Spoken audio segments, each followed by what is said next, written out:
Fala galera, aqui é o professor Leonardo Nascimento e esse é o nosso quinto episódio da nossa websérie sobre manipulações vertebrais. Então hoje eu vou explicar para vocês como é que a gente utiliza uma Clinical Prediction Rule ou uma regra de predileção clínica para decidir se o nosso paciente vai se beneficiar ou não de uma manipulação na coluna lombar. Vou explicar para vocês que o estudo que eu vou mostrar para vocês é um estudo clássico feito pelo Flynn em 2002. E uma das coisas interessantes é que essas regras estabelecidas pelo Flynn em 2002, elas foram validadas posteriormente pelo Childs em 2004. Então, o que aconteceu? O Flynn, em 2002, definiu qual era o subgrupo de pacientes que ia se beneficiar de uma manipulação lombar. Então, quais eram as características desses pacientes? Então, ele definiu as regras de predileção clínica. E, posteriormente, 2 anos depois, o Childs fez o seguinte, ele fez um estudo onde ele comparou essas regras de predileção clínica e esses pacientes em 2 grupos. Então, os pacientes com essas regras de predileção clínica eram divididos em 2 grupos. Um recebia somente manipulação, um recebia manipulação e exercícios, e o outro recebia somente exercícios. O que ele percebeu?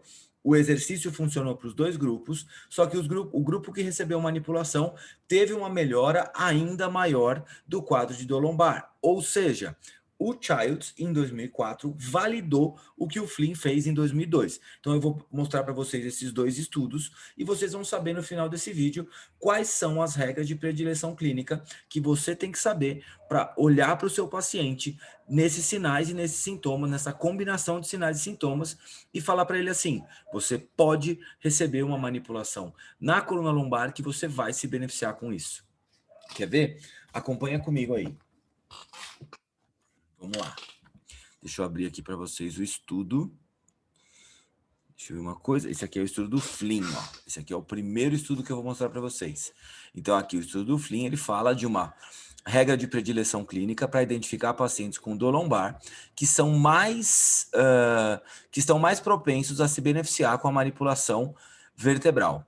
Um estudo da validação desses parâmetros aí. Ah, não, esse aqui é o estudo da validação. Então, o estudo da validação, o que ele fez? Ó? Validar as regras de manipulação clínica do Flynn.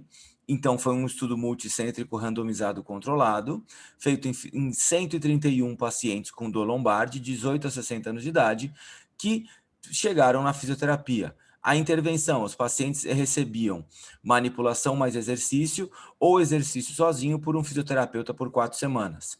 As medidas, os pacientes foi medido a duração dos sintomas, a localização dos sintomas, os comportamentos de medo e evitação, a mobilidade lombar, a mobilidade de rotação do quadril, incapacidade e dor de 1 a 4 semanas e 6 meses foram também avaliados.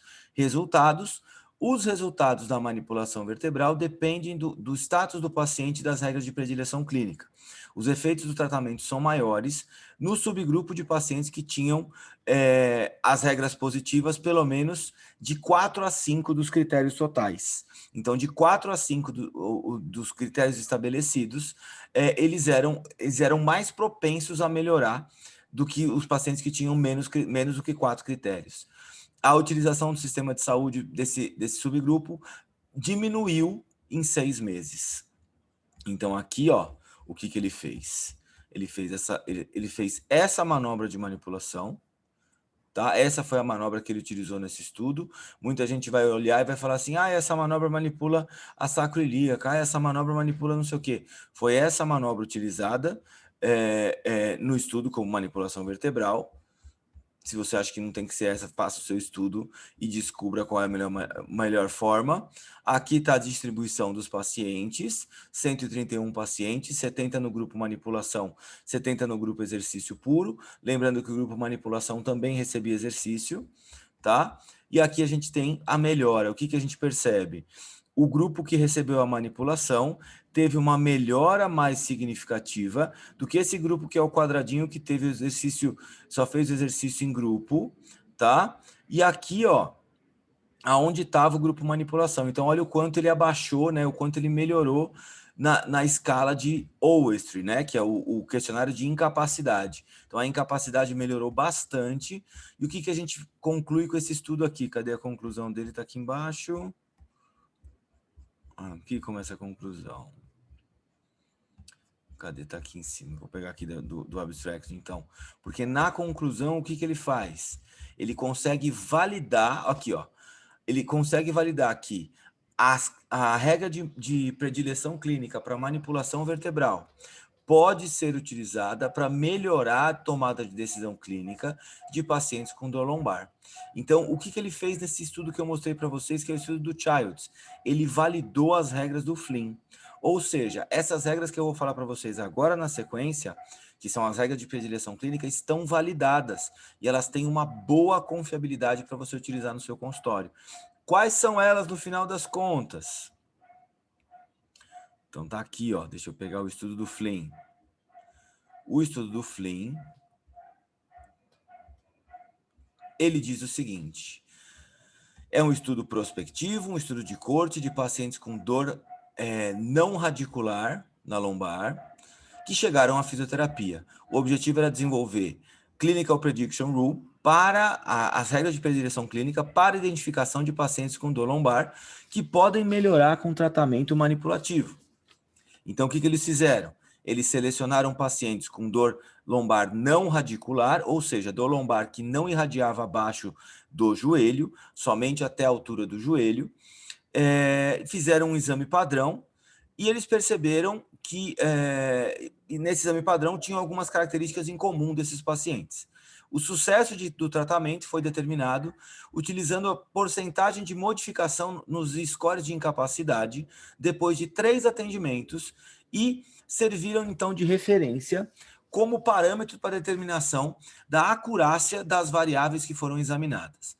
As variáveis examinadas foram primeiro analisadas por uma análise de acurácia univariada, como predileção de sucesso, e então combinadas numa análise multivariada para formar a regra de predileção clínica. Ou seja, todas essas variáveis que foram analisadas nesse estudo foram analisadas tanto individualmente quanto em grupo, para poderem ser determinadas dessa forma.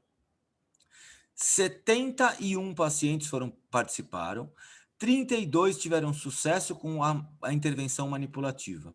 A regra de predileção clínica, com 5 variáveis, que eram duração dos sintomas, comportamento de medo e evitação, hipomobilidade lombar, rotação interna de quadril e sintomas não distais até o joelho foram identificados. Então, de todas as regras testadas no estudo, essas 5 foram as mais importantes e eu vou explicar os parâmetros de cada uma delas para vocês. A presença de 4 a 5 dessas variáveis tornava um likelihood ratio positivo de 24,8.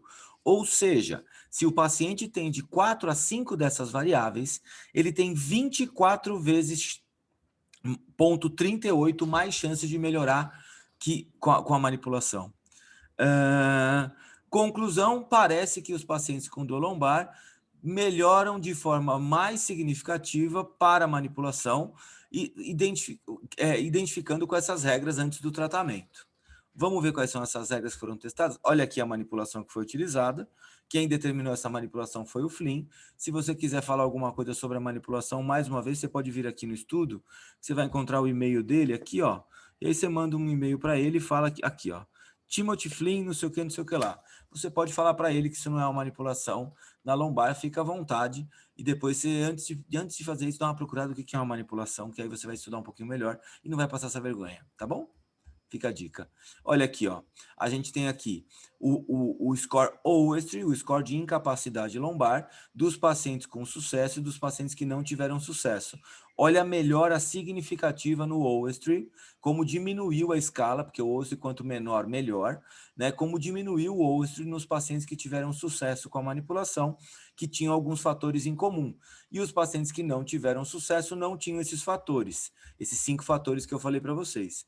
Então, aqui, ó, como é que os pacientes foram avaliados? Pela escala de dor, pelo score de Owens, pelos comportamentos de medo e evitação, uma escala, o FABIC, que é uma escala de medo e evitação que foi utilizada, pelo diagrama de dor, onde eram os sintomas desse paciente. Então, eles dividiram esse paciente nessas variáveis e compararam também com essas variáveis aqui, ó, de idade, gênero, duração dos sintomas em dias,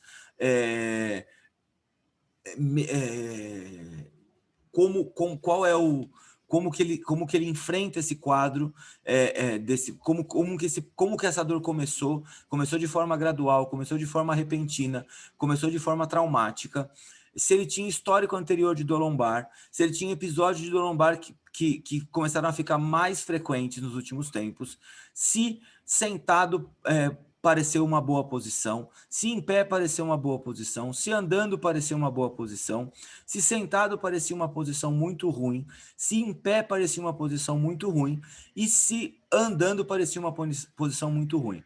Então, todas essas foram outras variáveis que foram comparadas com essas primeiras escalas. Percebam da complexidade estatística desse tipo de estudo, tá? Para determinar isso. E aí o que acontece? Aqui são as variáveis iniciais desses pacientes. Então, aqui, qual era, por exemplo, os sinais não orgânicos que eles tinham, total de flexão, flexão pélvica, flexão lombar, total da extensão, inclinação esquerda, inclinação direita, a diferença da inclinação direita e da inclinação esquerda, quantos graus ele tinha no teste de LASEG, Straight Leg Raise, do lado esquerdo, do lado direito, se tinha alguma diferença entre o LASEG direito e esquerdo, qual que era essa diferença, rotação interna do quadril esquerdo, rotação interna do quadril direito, diferença entre rotação interna do quadril esquerdo e direito, extensão rotação externa do quadril esquerdo, rotação externa do quadril direito, diferença de rotação do quadril esquerdo e direito, hipomobilidade em alguns níveis lombar com o Springing Test. Lembra que eu falei para vocês no primeiro episódio dessa websérie, que a gente tinha como teste de hipomobilidade lombar, um dos testes mais importantes, e aqui está falando dele de novo, esse Springing Test, que é um teste de pressão póstero anterior na lombar. Dor a um ou mais níveis lombares no Springing Test, presença de lateral shift, aquele desvio lateral da pelve compensatório, dor que irradia para a periferia com um único movimento da lombar. Então, assim, a dor irradiava para o membro inferior, aumentava a irradiação com um único movimento lombar, e a dor centralizava com um único movimento lombar, sinal de centralização e periferalização da dor. Tá bom? Então, são todos esses sinais, juntando com esses quadros aqui, juntando com essa avaliação dessas escalas. Essa combinação desses fatores, analisadas estatisticamente de forma individual e de forma coletiva, mostram o seguinte. Aqui são os testes provocativos que eles utilizaram. Tá? Então, são testes de provocação, testes de mobilidade e testes de simetria. Tá? E eles verificaram também se tinha alguma relação importante com esses testes aqui, ó. Teste de Sacral Thrust, teste de Patrick Faberi, teste de Geisling, teste de compressão de extração, teste de Gillet, teste de flexão sentado, teste de extensão da perna em prono, teste de extensão em pé, de flexão em pé, teste de assimetria, de espinha ilíaca antero superior, alteração de crista ilíaca, alteração de espinha EIPS, alteração de tuberosidade esquiática e alteração do tubérculo púbico. Então, eles verificaram também esses sinais na avaliação, que é basicamente o que a gente vai avaliar no paciente com dor lombar. Você vai verificar todos esses históricos aqui, você vai verificar qual é a escala de dor, escala de incapacidade, se ele tem um comportamento de medo e evitação, qual que é a característica principal da dor, como que essa dor apareceu, qual foi o histórico dele, se sentado piora, não sei o quê, quais são isso aqui é o exame físico que a gente vai fazer, e esse aqui são os testes de mobilidade. Isso aqui até agora está sendo o nosso exame. Agora é o seguinte, dentro desses sinais e sintomas todos que eu apresentei para vocês, qual deles é o mais importante para esse paciente? E aqui a gente tem algumas outras, os outros dados que foram coletados também. Duração dos sintomas, quando os episódios não ficaram mais frequentes, quando em pé não fica a pior posição, escala de medo e evitação menor que 18, sintomas de dor lombar somente, sintomas não distais no joelho. E aí o que acontece? De todos esses sinais e sintomas, eles analisaram vários sinais, vários sintomas, e o que eles perceberam, eu vou contar para vocês agora. O que eles perceberam são 5 sinais de predileção clínica para você saber se seu paciente vai se beneficiar, se o paciente com dor lombar vai se beneficiar de uma manipulação. O primeiro sinal que a gente tem é os sintomas não podem estar abaixo do joelho. Então, o seu paciente tem que ter uma dor na lombar que irradia no máximo até a linha do joelho. Porque se ele tiver sintoma que for abaixo do joelho, isso vai indicar para a gente que ele tem uma radiculopatia lombar e não uma dor lombar simples, tá? Então, se ele tem uma dor irradiada para baixo do joelho, isso é um sinal de radiculopatia. Segunda regra de predileção clínica de Flynn, ele tem dor há menos de 16 dias. Então, ele tem um quadro agudo que está durando até 16 dias.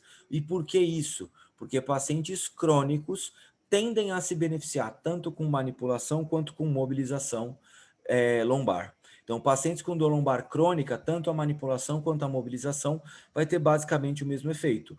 Porém, nos pacientes agudos, a manipulação costuma ter um efeito mais interessante. Então, dor a menos de 16 dias, tá bom? Se você quiser saber um pouco mais disso, aqui no canal tem uma revisão sistemática que eu comento com vocês, que eu falo de manipulações ou mobilizações para paciente com dor lombar crônica.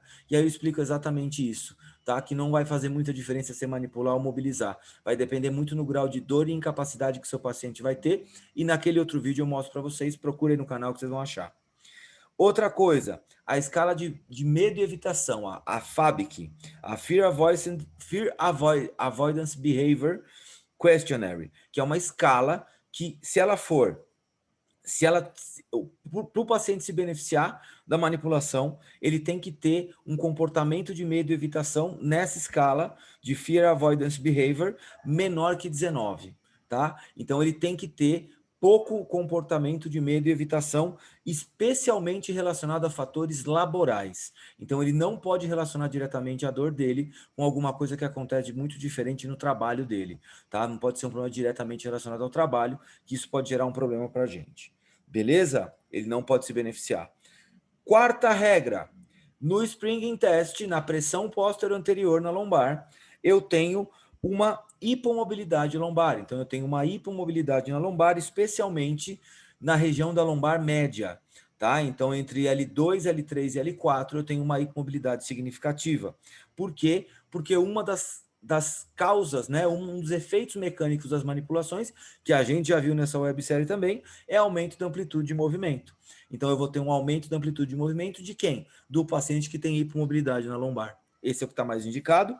E a última regra, que vocês viram todas aquelas coisas que eles mediram lá, a quinta regra é que o paciente tem que ter uma diminuição de rotação interna da coxa femoral, de pelo menos um dos lados de menor que 35 graus. Então, você tem que medir a rotação interna da coxa femoral do seu paciente e ele tem que ter uma rotação interna menor que 35 graus para se beneficiar da manipulação. Então, de novo, primeira regra, sintomas não radiculares, sintomas até a altura do joelho. Segunda regra, dor a menos de 16 dias. Terceira regra, pouco comportamento de medo e evitação relacionado ao trabalho com a dor lombar. Quarta regra, hipomobilidade lombar significativa. Quinta regra, diminuição da rotação interna da coxa femoral em 35 graus. Agora eu vou explicar para vocês o que interessa para a gente. Se o seu paciente tiver um ou dois fatores desses 5 que eu falei para vocês, você deve procurar uma outra abordagem que não seja manipulativa. Tem alguma outra coisa que você pode fazer por ele que ele vai melhorar. Depois, se o seu paciente tiver 3 desses 5 fatores, ele aumenta a chance de ter um benefício do tratamento de 2,61. O likelihood ratio é 2,61. Ou seja, 3 dos 5 fatores, ele tem 2,6 vezes mais chance de melhorar. E se ele tiver 4 dos 5 fatores, ele tem 24%, 24,38 vezes mais chance de melhorar. Ou seja, se ele apresentar 4 desses fatores, ele vai melhorar 24 vezes mais do que um outro paciente com dor lombar. E se ele apresentar 5 desses 5 fatores, ele vai com certeza melhorar uma média de 70% da dor e da incapacidade com uma ou duas intervenções. Entendeu a importância de você saber isso? Então, volta no vídeo, anota essas regras de predileção clínica e começa a medir isso no paciente de vocês que tiver dor lombar. Porque quando o seu paciente tiver dor lombar, você sabe agora exatamente quando você vai prescrever um tratamento manipulativo. Maravilha? Fica ligado que no próximo vídeo eu vou falar sobre regras de predileção clínica para manipulação da torácica quando o seu paciente tem dor na cervical. Porque em alguns casos de manipulação na cervical, eles são contraindicados. Você pode tratar manipulando a torácica. Quando que você pode fazer isso? Semana que vem, quinta-feira, 11 horas, nós temos o 6º vídeo da nossa websérie sobre manipulações vertebrais. Beleza? Até quinta que vem. Valeu!